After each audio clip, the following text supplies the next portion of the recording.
All right, Tom McCarthy, Ruben Amaro Jr., and Mike Schmidt, we thank you. And very talkative Nick Castellanos. Loquacious. Loquacious, thank you, Ben David. Yes, he was. That's what happens when you hit 2 home runs and have a double. I thought he was going to score on that the double, and but JT unfortunately grounded out. But that's a nice win today, Ben. They needed it. It wasn't easy, but it was a true team win. Starting pitching, relief pitching, and timely hitting. Yeah, Christopher Sanchez got into the 5th inning. You got to tip your cap to him. He did give up 3 runs, but Brogdon came in and was electric. Sarah Anthony was unhittable, and then obviously with Kimbrel at the end there, these guys are doing their job, and this is the bullpen that we kind of envisioned, and they are really setting them up and setting them down as quickly as possible. But this is a big day. Again, this is a big team sport, obviously. But this is a huge day for Nick Castellanos moving forward.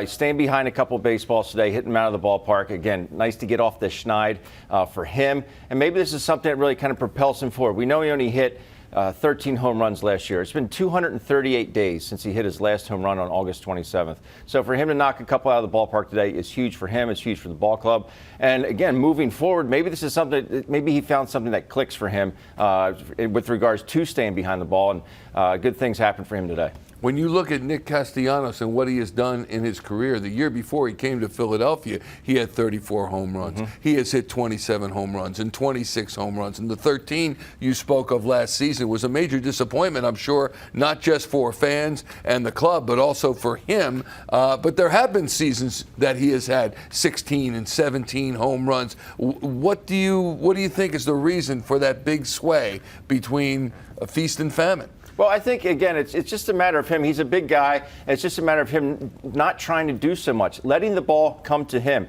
not reaching for it and flailing for it, not having that weak contact, really just trusting himself. And it is one of the hardest things to do as a hitter, is to trust your hands enough. That's why the guys with really, really quick bats, like a Jimmy Rollins, like a Chase Utley, these guys can let the ball basically get on top of them before they can start to go because their hands are so quick. A la Kyle Schwarber. I got to play with the great Tony Gwynn, and it seemed that ball was like right on top of their own plate before he would go. These guys can trust themselves. Guys that are a little bit bigger tend to have a little bit longer swings because of their size, their length of arms. And, it's hard to trust yourself that you're going to be able to get the barrel to it, and then we get up way out in front, especially on balls, the off-speed pitches. So he trusted himself today, and obviously the results were there. Yeah, let's go across the street once again. We'll check in with the Hall of Famer, the greatest third baseman ever. There he is, Michael Jack Schmidt, called today's game with Tom McCarthy and Ruben Amaro Jr. And when you listen, Mike, when you listen to what Nick Castellanos said, both to you and to Tommy and Ruben,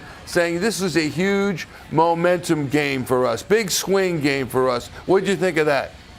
I agree, and now it gives them a chance to win the series, take 3 out of 4 games with a team they should at least beat 3 out of 4 times. I think he was correct there. It's really good to see him pop a couple of home runs today, and this was a home run game. You missed it. Actually, you half a blank, and you missed it.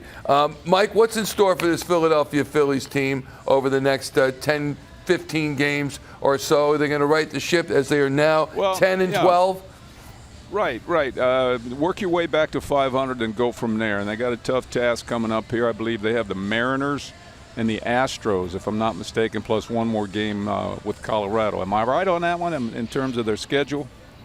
Correct. Yes. Yep. Yeah, so it's going to be tough. We're not playing the lower teams in baseball now. We get to get back to a couple of the top teams in baseball, so we got to work hard, and we've got to learn to get men in scoring position. We got to learn to hit line drives with men in scoring position, cut down the strikeouts, put the ball in play. And a thing we talked about earlier this morning at breakfast here was, putting the ball in play.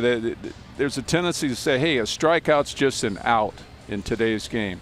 Well, you know what? With there not being a shift in the game now, when men are playing in their normal position, a strikeout's not just an out anymore. Ball in play has a chance of being hits now because the shift is not allowed. There's more holes in the infield.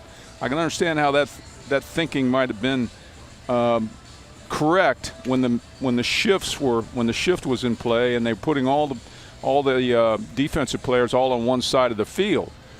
Yeah. Go over it as opposed to through it. You can't go through it, so go over it. Well, now you can go through it. And if you're a put the ball in play team, you have a much better chance of rallying, much better chance of getting men on base and scoring runs. I don't believe the strikeout is just an out. I think putting the ball in play, and the team that puts the ball in play most is the team over the course of the season that's going to win more ball games. Yeah, and unfortunately, you look at that RISP number, the 3 for 22 that you spoke of for this series, and the 0 for 5 today. They got to get that up there, big time. All right, Michael Jack. Thanks, Michael. Hit them straight. Thanks so much. Okay, guys. We'll talk Good to be with you. Likewise, talk to you real soon. That's Mike Schmidt, the great Mike Schmidt, joining us from the ballpark. Your thought on the bullpen and what it meant to the Phillies' success today, because it has struggled big time. It has the highest ERA in Major League Baseball, but it's coming down as well. Yeah, I think it struggled because for a big reason that these guys got overworked in the beginning part of the season. Starters were not going deep into ball games, and they had to go to these guys time and time again. And now they're getting a little bit more rest as the starters are going deeper into ball games. But some of the stuff coming out of these guys' hands, I guess for lack of, it's electric. It's almost like as a hitter, you never want to go up there with a mindset like, oh, this guy's really good. But if you watch the stuff that's coming out of these guys' hands, you have to be real also in the fact that, like, this guy's got some gas. I got to get it started a little bit earlier. And then he throws you a nasty breaking ball and you're way out in front and swinging over the top of it. So these guys are getting it, and they're throwing strikes. That is the biggest key. Again, you cannot walk guys coming out of the bullpen, especially in one-run ball games. That's not what these guys did. They're making guys put balls in play. They also have the ability to punch your ticket and strike you out. Yeah. And it's been so good. And again, this is the bullpen that we envisioned moving into at the end of spring training. So, you know what? We got some lockdown guys. We got probably 4 or 5 guys out there that can close on any ball club. And that's what the Phillies have. It's only going to get better, but it's been fun to watch. The Phillies have won 2 straight for just the 3rd time, or only the 3rd time this season. They've now won 3 of their last 4. 5 of their last 7, and 6 of their last 10. So there's an uptick there for the Phillies. And Ruben told us last night that he thought there was a hangover from the WBC. There was a hangover from playing an additional month in the postseason and going to the World Series. Many poo-pooed it. Rob Thompson was asked about it before the game today. He said, no, absolutely, there's something to it. Yeah, there is. And I think they have been a little tired, especially, after that long run. I mean, they were playing in early November. But this is what I really like today, and you can say with the hangovers, and it might be a thing. But what I like today is the fact that it wasn't Schwarber, it wasn't Turner, it wasn't Real Muto. It was Christian Pache and Nick Castellanos. The other guys really didn't do much of anything. But you find other ways to win. And who was that through? Nick Castellanos, who has not had a home run this year or since last August 27th. And Christian Pache, who was, he was in the trade, and it was kind of like, why is Dombrowski doing this? Why is he making this trade? Well, he saw something there that obviously is a very good outfielder. But then you have Kevin Long, who makes his contributions by teaching these guys how to hit. It's just a team effort, a community effort. And that's why when the big boppers aren't doing it, you like to have these other guys step in and make contributions. That's what they did today. And not that Nick Castellanos, obviously, they depend heavily on him, signed a 5-year, $100 million deal. But this is a guy that, they're going to need to hit the ball out of the ballpark, and that's what he did today. 3 for 4, Nick Castellanos. His batting average now up at .311. How about his manager? Here he is, Rob Thompson, post-game. Almost a killer prognostic, Castellanos. Huh? Well, yeah. No, I trust in the numbers, and his approach this year is completely different than last year, just because he's staying back on balls and he's letting them travel, and it gives you a chance to see the ball, use your legs, use all your strength, and you ran into a couple today, and it was good. What do you have, 10 total bases? And Yes, 10 double. Yeah. Pache's home run was huge. He played very well. First play of the game, made a great catch. Sanchez gave us exactly what we needed. I thought he was great. I think his stuff is trending up. He's throwing strikes, sinker's good, slider he's throwing for strikes. And the bullpen, again, was outstanding. So it was all in all, it was a great day. With Pache, I know it's a little bit of a limited sample, but what are you seeing that's actually changed for him when he's at the plate? a little more balance. He's not running out there, getting on his front side and pounding the ball on the ground. He's getting the ball up in the air, and that's what he needs to do. Castellanos, I asked you pregame, and small sample, but 60% of his balls are on the ground this year. Was there any conscious decision or talk to try to get the ball in the air more with him? Or? No, I think it's all through the drill work. You know, it's not like we sit there and say, "Hey, you got to hit the ball in the air." It's the drill work will do that for you, and if your approach is right and your mechanics are right, it'll happen. Was Alvarado unavailable in the ninth? Yes. And with Sanchez now, is the plan to keep him stretched out back at AAA, or? Well, we'll announce tonight. I haven't talked to anybody yet as far as players are concerned, so we know what's going to happen, but we haven't. We just need to discuss it with the players.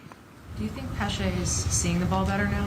I think so, because he's staying back. You know, he's not running to his front side and keeping his head still, and he's hitting lefties. That's for sure.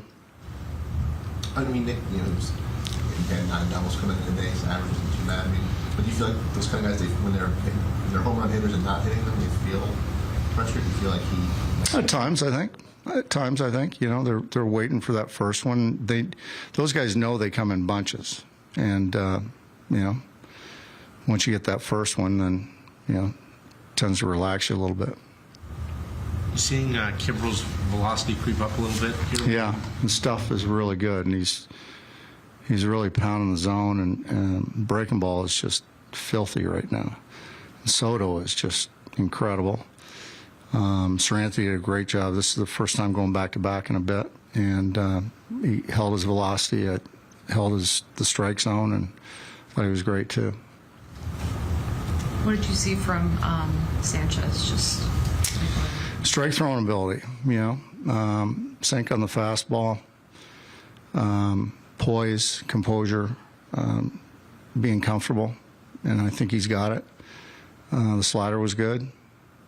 Threw a couple good changeups, I believe. So, you know, he gave us exactly what we needed today. did you guys have him on any kind of a pitch count? Yeah, yeah, he was right there. I don't know what his final pitch count was, but he was going to be 80, 85 at the absolute max. Yeah. Thank you.